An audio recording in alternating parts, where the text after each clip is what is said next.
Alright guys, last episode of the day. Welcome to episode 133 on financial fraud using educational institutions, part 2, via wire transfers.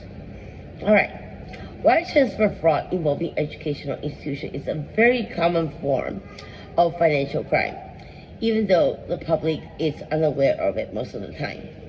It typically involves deceiving a person or organization into sending money to an account controlled by a transfer.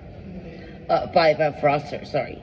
Common schemes include business email compromise, even criminals impersonate university staff, like happened to me, finance department or executives. They request that tuition payment, grants, or vendor be wired to a new bank account. Tuition payment fraud. Student or parent receive fake invoice or email claiming tuition is due. The payment instruction direct funds to a fraudulent account.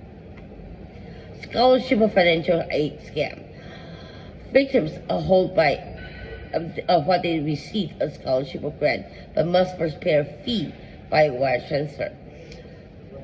For me, what happened is that they continue asking for the receipts.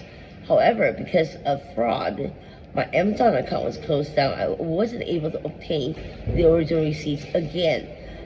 These people stole my mail, they deleted my email, intercepted the communication between me and OSAP, which is Ontario Student Assistance Program. Now I own the money and I have no idea who to call. They just push responsibility onto each other and say, call them. Well, in the end, who's responsible for it? I submitted my invoices already and my receipts, and I have no idea what's going on. So that is one type of scam that they will. So preventing you from obtaining future loans to destroy your life, essentially. Vendor invoice fraud. Fraudsters impersonate suppliers or contractors working with the university.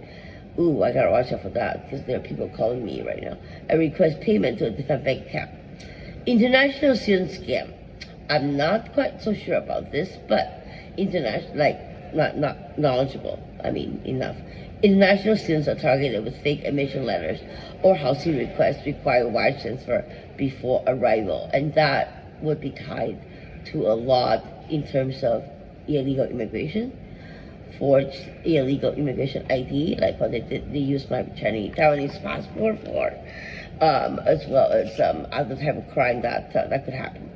The warning signs are sudden changes to banking information, urgent requests for immediate payment, email addresses that differ slightly from the institution's official domain, requests to bypass normal payment procedures, and pressure to keep the transaction confidential.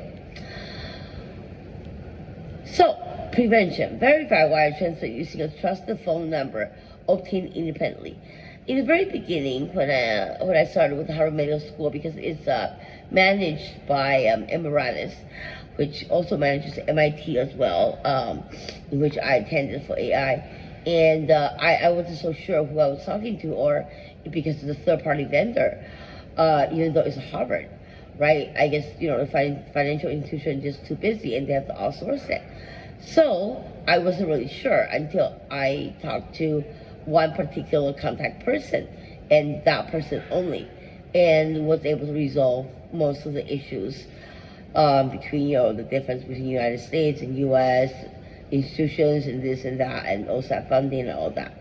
So make sure that you have a contact person. I would say that's the most important.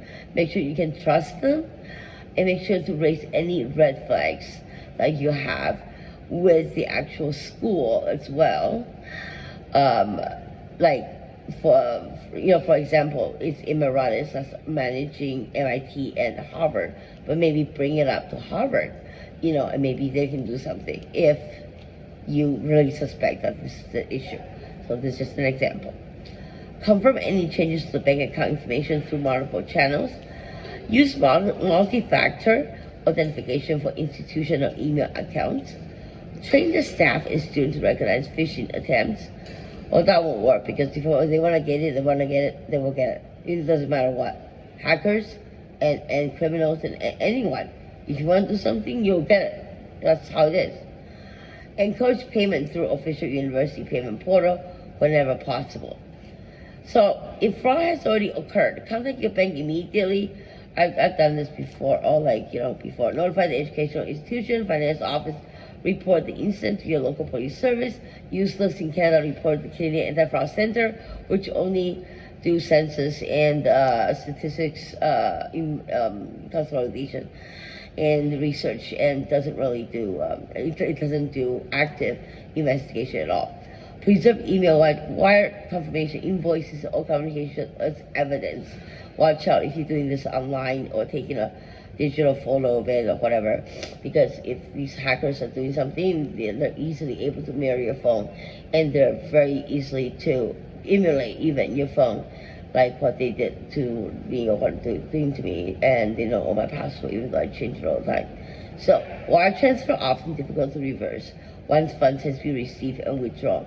For me, there's about like 6 or 8 with different signatures, and I have no idea how the bank will allow it to go through.